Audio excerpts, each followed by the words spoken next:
nekkiriza nteeka ensonga yange eno ku mmeeza yo osanga gwe ne bakulu banne omunaagitunulamu. Mbadde ngamba nti wazze ku mukolo guno gwa kusanyuka wamu naffe olina naawe ensonga ekuleese. Kitange taata ensonga eno yasimba ya buwanga ate erimu n'eddiini nzikiriza tejja kuleeta nsaamu ku maaso. Ensonga gy'oleese nzito bulungi ddala taata nzito nga waafu ya byenda kubanga n'agigula agamba nti mpa enkata neetikke. N'ogamba nti ate wasaba haafu neetikka enkata yaki. Mukulu taata olw'obuzito bw'ensonga eno obuzito bwennyini kkiriza mperekerweko abantu bano. Taata enduuda y'engabi kyali kiwala kirina amaaso gano ge bayita ag'endege. Weewaawo kyali kirina ennyindo nga ya kiraalo enjirinyini ate amatu gaali ga mpujjo. mpuliriza emimwa gyali gya nsumbi atyo ate n'amatama ga bubya agaliko obunnya ku matama. ensingo yonna yali etimbaganya ebiseera emikono gyali gya nsonje. mpuliriza kitange taata ngaalina kira ne backpage microfinance ngamba akabina mukulu taata kenalako okulunjukira engero z'eluggulu nti ku mwana oyo kwenaateetemera nga wendi omu ku bantu abaliko ku nkizo ku lunaku olwo kwolwo olunaku lwennyini omwana muwala oyo ngenda okulaba nga mpitako apaapaza agenda azikiza omwegule kusinga okwaka. mukulu taata nemubuuza nti mwana muwala olina omuntu akuli ku nsonga? nedda nagamba nze sirina muntu ali ku nsonga naye wobeera nga gwemulangira kimera nja kukkiriza ogenda osinga ne senga wange. mpuliriza taata ekyamazima senga bwe namusika nti yandabya nnaku. nembawo ne ssenga ow'ekyabakuza e Masaka. ekitange nembawo ne ssenga ow'ekyabazaala mu Bugerere. mwagala ssenga owaabwe taata ow'ekyabakuza wano.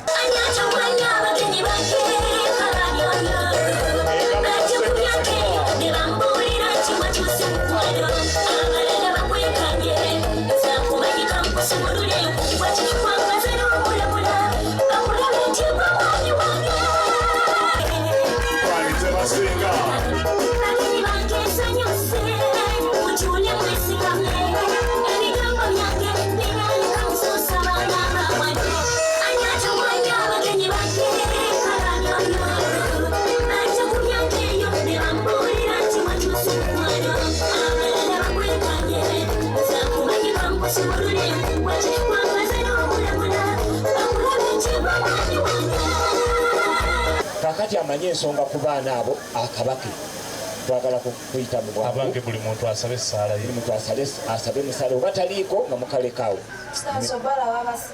kale naffe mikwano ye mukwano amakubo mukama mulungi tugayiseemu eradde nnyo eradde mukwano. kakati mwanyinanze tuufu abantu abo gobano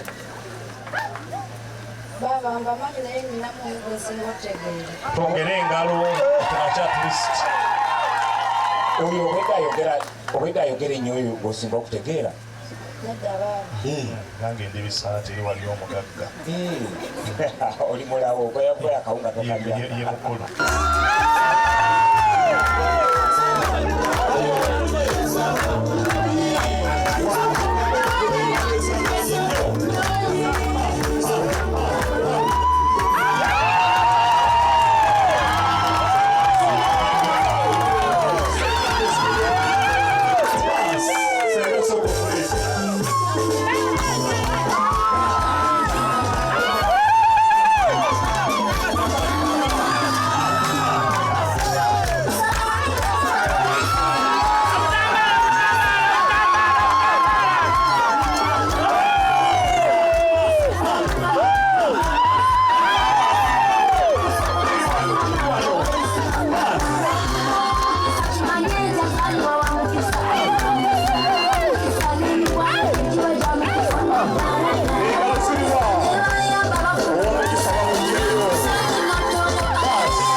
abaka abatono beeyawulamu nga mwotadde abakadde abazaala omwana w'obulenzi abamu n'emikwano gye ne bagenda okubeera ng'ate babakolako emikolo gy'okubazaala. Towange ono agenda kukyusa ate kijuliriza omutwalo wali munabangi w'abantu omutwalo ajja kukola ki ajja kwanjala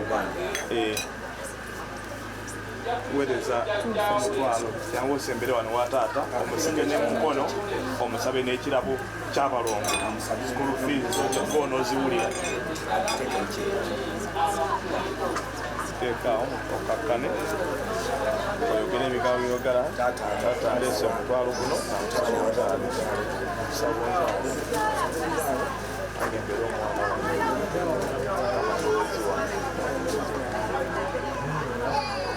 bwatyo awaayo n'ensomeko y'omukulu.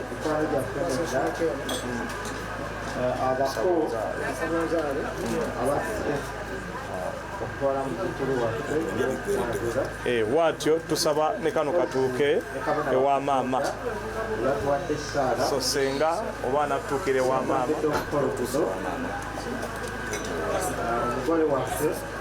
sewa maama awo oyinza kuddayo n'otuula.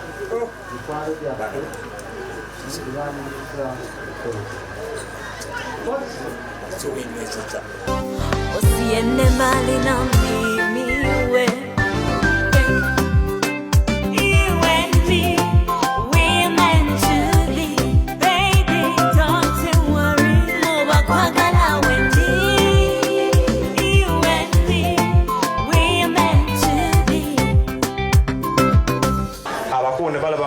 Kyaggaali kiyinza kuziyiza balangira kuzaalibwa mu nnyumba eno. Ekiziyiza kituufu ddala.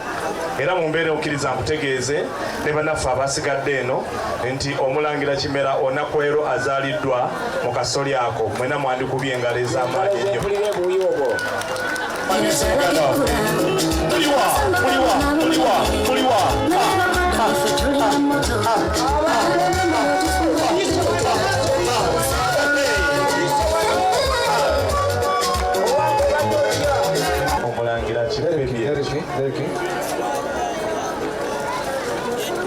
Kibebi weekoze n'abakibebi bannaabwe kiri wano kino ow'ekinyindwa kiyita kina anti bw'atagenda mutona amuggyako Omulangira Kimera ng'emikolo gyonna giwedde era nga senga amukomezaawo bwe baatuuka mu kidaala yamwambaza ekyambalo ekyali kimwawula ku bantu abalala abaali bazze.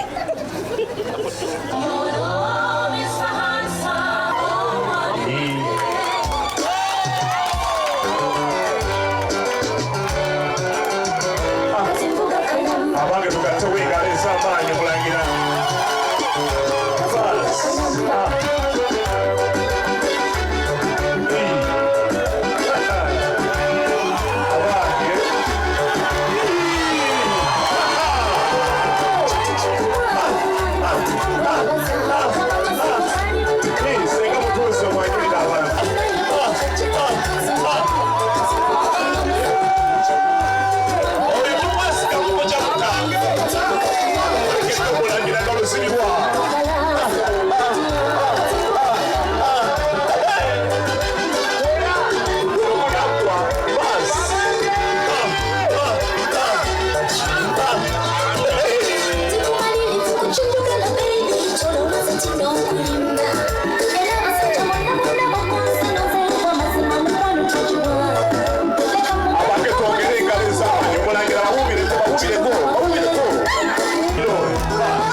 Grandma wange Silvia Nakalwaji.